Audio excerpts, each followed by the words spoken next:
Hello guys, আবার একটা নতুন ভিডিও নিয়ে চলে আসলাম তোমাদের সামনে। আজকে আমরা দেখবো যে পাহাড়ি এলাকায় আমরা গাছের উপর কতগুলো বাড়ি দেখি, সেগুলো কিভাবে তৈরি করে সেটাই আমরা দেখবো। এই মানুষটা অনেক ট্যালেন্টেড, ও একাই কাজ করতেছে, একাই একটা বাড়ি বানাই ফেলতেছে একটা গাছের উপরে। আশা করি আশেপাশের ভিউ দেখে অনেক সুন্দর লাগতেছে এবং বাড়িটা অনেক সুন্দর হবে সেটা দেখে বোঝা যাচ্ছে। যেভাবে একটা গাছের সাথে ফিটিং করতেছে গাছগুলা, খুবই কম সময় লাগবে বাসাটা বানাইতে।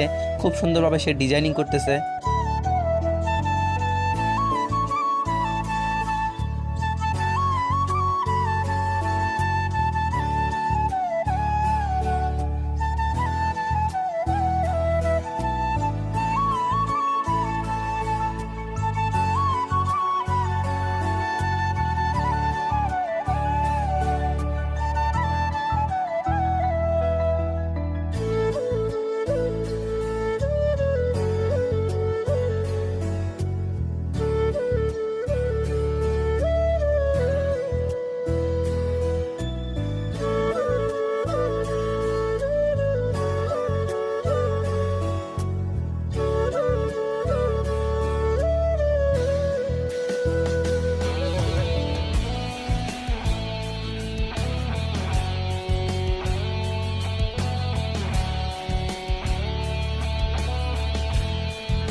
তো সন্ধ্যা হয়ে গেল, অবশেষে সে বাড়িটা বানিয়ে ফেললো এবং সে রাতে থাকার জন্য বাড়িটার ভিতরে চলে আসলো এবং আগুন জ্বালাইছে বাহিরে।